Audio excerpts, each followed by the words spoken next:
Hello student, welcome to our YouTube channel Sanra advance education.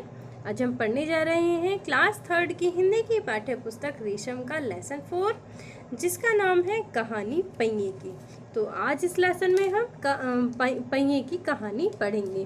पहिया क्या है? आपने देखा होगा मोटरसाइकिल में, रेलगाड़ी में, बस में, ट्रक में जो गोल गोल चक्र होता है उसको पहिया बोला जाता है। तो लेसन को शुरू करने से पहले हम इसमें आए कुछ नए शब्दों के बारे में पढ़ लेते हैं। जैसे इसमें कुछ नए शब्द आए हैं। संपूर्ण मतलब सार, संपूर्ण सार।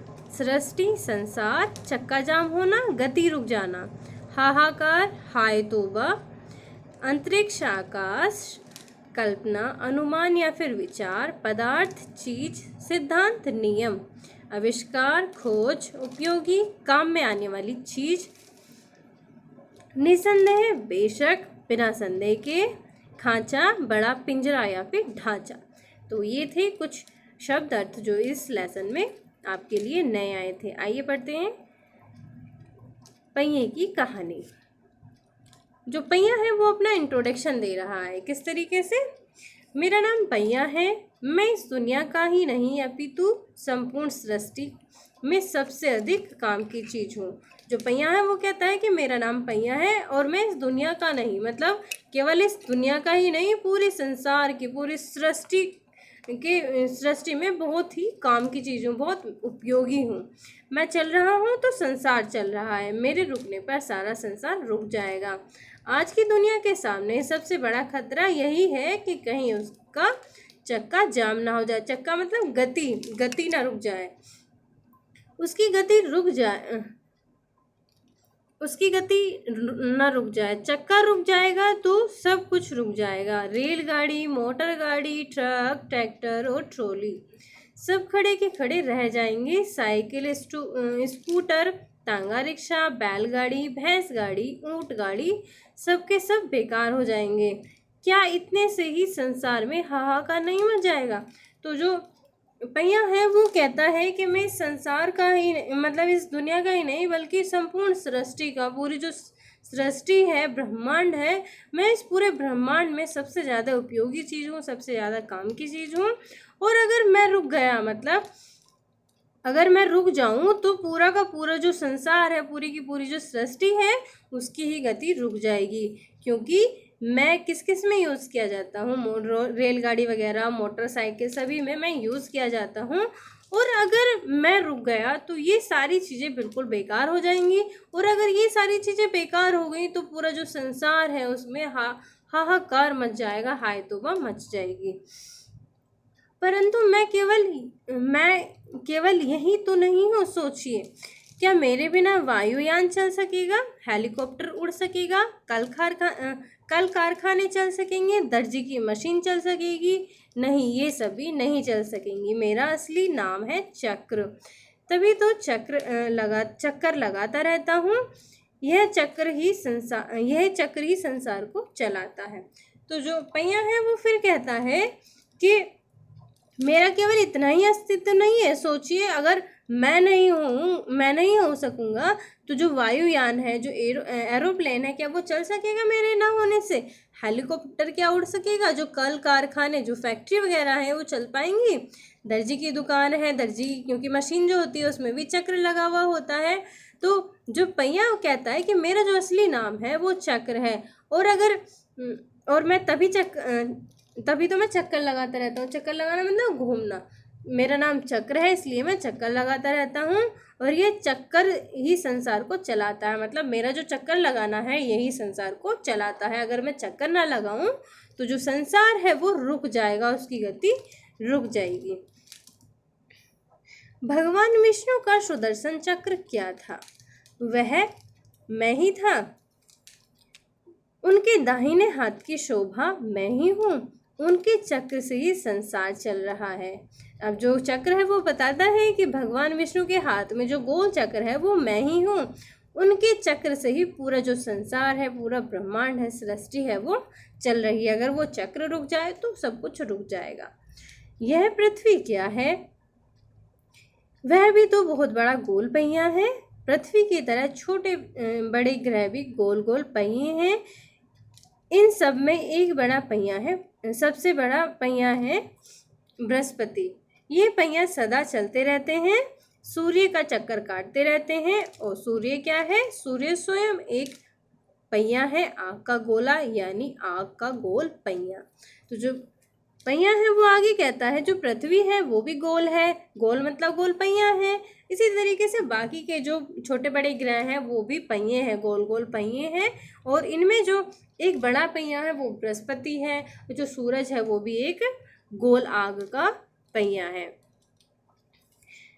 अब सोचो, अगर अंतरिक्ष में घूमते ये पहिए रुक जाए तो क्या होगा? दिन रात और मौसम गड़बड़ा जाए, जीवन संकट में पड़ जाए। मतलब अगर इनकी जो गति है, ये जो ग्रह हैं गोल पहिए अंतरिक्ष में रहने वाले, आकाश में रहने वाले, अगर ये रुक जाए तो जीवन बहुत ही संकट में आ जाएगा। दिन रात और मौसम भी खराब हो जाएंगे, चारों तरफ आंधी तूफान, बहुत बुरा हाल हो जाएगा। तभी तो मैंने कहा था कि संसार में ही नहीं, संपूर्ण सृष्टि में मैं सबसे अधिक महत्वपूर्ण वस्तु हूँ। मैं मनुष्य की सबसे महत्वपूर्ण खोज हूँ। कितना बुद्धिमान और दूरदर्शी होगा वह व्यक्ति जिसके मन में पहले पहल मेरी कल्पना जागृत हुई होगी। वह संसार का सबसे पहला वैज्ञानिक था। उसी के सिद्धांत पर चक्की, चाक और चरखे का आविष्कार हुआ। मेरी कहानी इस प्रकार है। अब जो पहिया है वो अपनी कहानी सुनाएगा। तो जो इस पैराग्राफ में है, उस जो पहिया है उसने कहा है कि मैं जो हूँ, मेरी वजह से ही जो पूरी संपूर्ण सृष्टि है वो चलती है, और मैं संसार की पूरी सृष्टि की सबसे महत्वपूर्ण व्यक्ति हूँ, और मनुष्य की सबसे महत्वपूर्ण खोज भी। और वह व्यक्ति जिसने मेरी खोज की वह बहुत बुद्धिमान और दूरदर्शी, मतलब दूर का सोचने वाला व्यक्ति था। उसने सबसे पहले मेरी कल्पना की थी, इसलिए वो संसार का सबसे पहला वैज्ञानिक था। उसी के सिद्धांत से, उसी के नियम से आज की जो चक्की हैं, चाक हैं, चरखे हैं आविष्कार हुआ है उनका, वो उसी की वजह से हुए हैं। अगर उसने पहिए का आविष्कार नहीं किया होता तो आज इनका भी अस्तित्व नहीं होता। देखिए किस प्रकार से पहिया अपनी कहानी सुनाता है। बात बहुत पुरानी है। मनुष्य जब एक जगह से दूसरी जगह जाते थे तो वे अपने सामान सिर पर उठाकर ले जाते थे। मतलब पुराने समय में क्या होता था, जब पहिया नहीं आया था अस्तित्व में, तो जो व्यक्ति थे, लोग थे, वो अपना सामान अपने सिर पर या कंधों पर ले जा करके रख करके एक दूसरी जगह पर ले जाया करते थे। एक दिन मनुष्य ने देखा कि कटे पेड़ के गोल गोल तने को लुढ़का कर एक जगह से दूसरी जगह ले जाने में आसानी होती है। बस यहीं से उसके मन में पहिए की कल्पना जागी। उसने बड़े तने के छोटे छोटे गोल टुकड़े किए, उन्हें लुढ़काने में आसानी होती थी। बाद में उसने पहिया बनाया और ऐसे दो पहिए को एक धुरे से जोड़ दिया। बस मेरे आविष्कार की यही कहानी है। तो जो पहिया है वो बताता है कि किस प्रकार से उसका आविष्कार हुआ।